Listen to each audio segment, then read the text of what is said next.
Assalamualaikum warahmatullahi wabarakatuh. Perkenalkan, nama saya Rangga Rizky Aditya, Prodi Akuntansi kelas C4 dengan nomor NPM 10221106.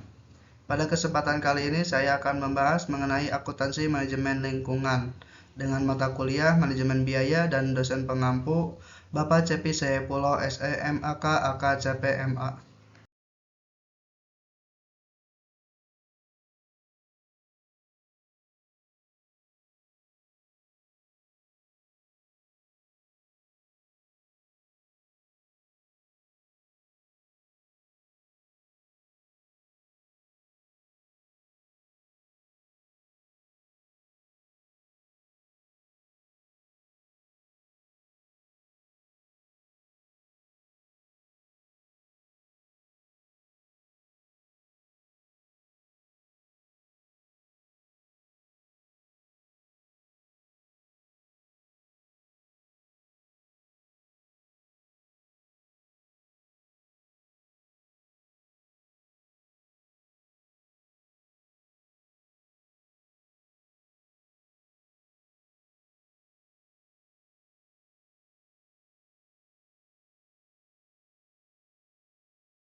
Yang pertama di sini ada pengertian akuntansi manajemen lingkungan, yang dimana akuntansi manajemen lingkungan atau Environmental Management Accounting atau EMA merupakan salah satu bidang disiplin ilmu akuntansi yang aktivitasnya bertujuan memberikan informasi pada manajemen atas pengelolaan lingkungan dan dampaknya terhadap biaya produksi.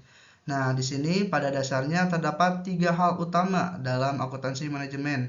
Yang pertama, kepatuhan atau compliance. Dalam hal ini, akuntansi manajemen lingkungan harus dapat memberikan informasi mengenai kepatuhan perusahaan terhadap peraturan-peraturan yang terkait dengan lingkungan, baik yang dibuat sendiri oleh perusahaan maupun yang dibuat oleh pemerintah. Kemudian yang kedua ada efisiensi lingkungan atau ekoefisien. Dalam hal ini juga, akuntansi manajemen lingkungan harus dapat melakukan pengawasan terhadap efisiensi penggunaan sumber daya alam dan sumber energi lain, dampaknya terhadap lingkungan dan biaya-biaya yang dikeluarkan oleh perusahaan tersebut. Kemudian yang terakhir, yang ketiga ada posisi strategis atau strategic positioning.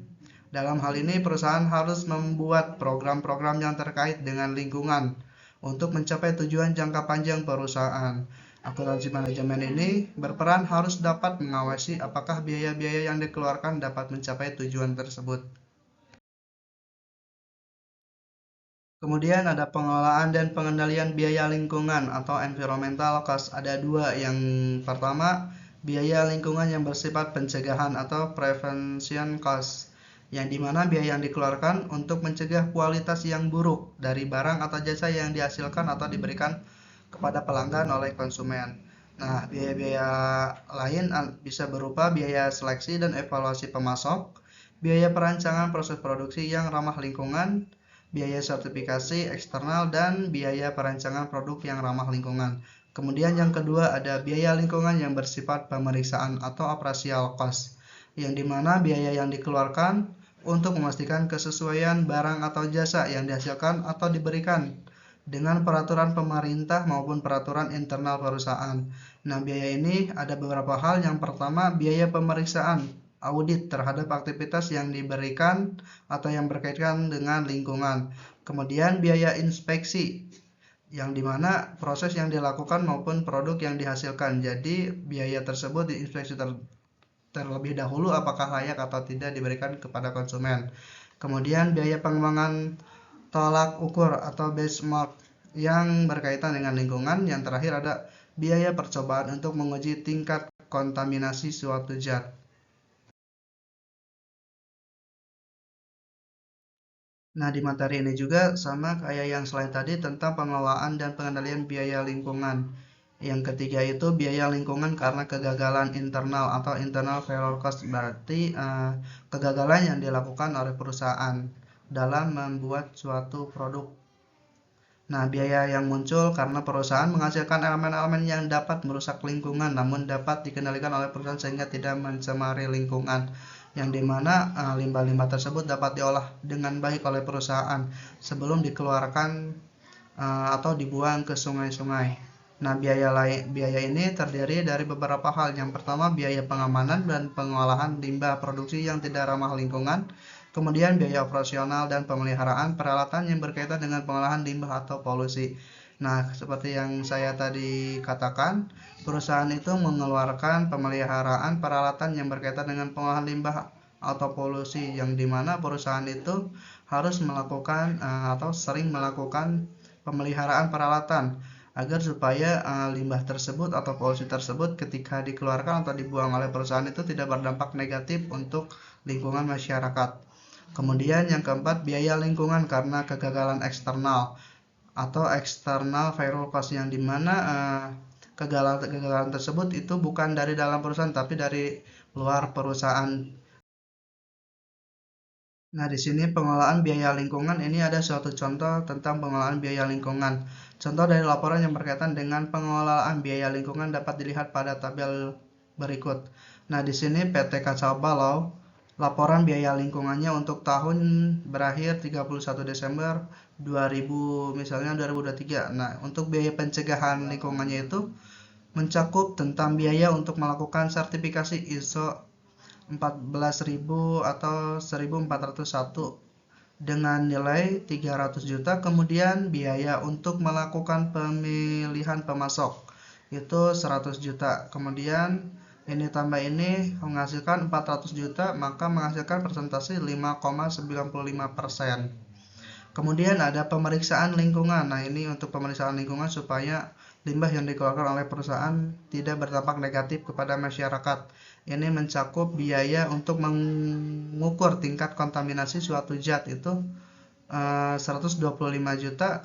Kemudian biaya untuk melakukan pemeriksaan terhadap proses produksi itu nilainya 200 juta, yang dimana biaya ini untuk pemeliharaan peralatan agar suatu proses produksi dapat berjalan lancar, maka menghasilkan nilai 325 juta dengan persentase 4,83%. Kemudian biaya. Nah, di sini ada triple bottom accounting. Triple bottom accounting merupakan kerangka akuntansi yang melihat dari 3 sisi, yaitu people atau orang, planet atau lingkungan, dan profit atau keuntungan. Yang pertama, profit atau keuntungan.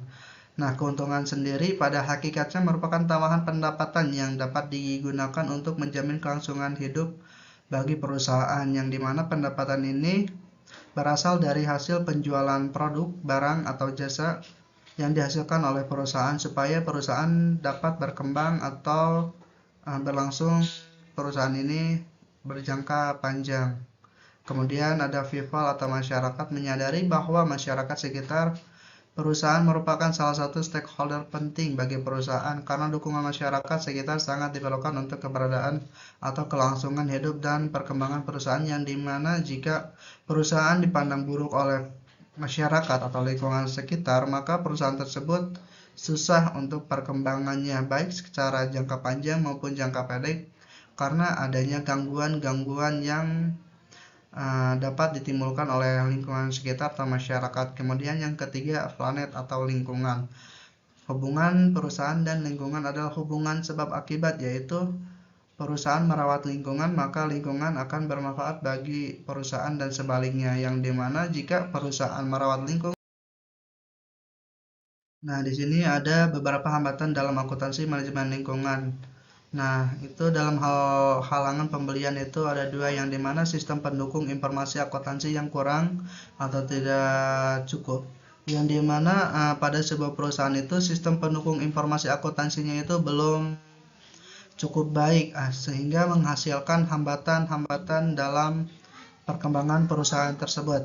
Kemudian yang kedua ada hubungan yang kurang antara bidang pembelian dan bagian sumber daya, yang dimana ada beberapa bagian atau divisi untuk membeli suatu bahan baku kepada konsumen atau kepada bagian sumber daya alam itu hubungannya kurang, yang dimana jika hubungan kurang maka akan terjadi miskomunikasi, yang dimana miskomunikasi itu akan menimbulkan hal negatif seperti halnya menghambat perkembangan perusahaan, kemudian menghambat juga untuk pendapatan perusahaan dan juga hal lainnya. Jadi untuk solusi ini perusahaan harus benar-benar melakukan sistem pendukung informasinya yang baik sehingga perusahaan dapat berkembang lebih cepat. Kemudian perusahaan juga harus dalam komunikasinya itu tidak. Nah, mungkin itu saja yang bisa saya sampaikan pada kesempatan kali ini.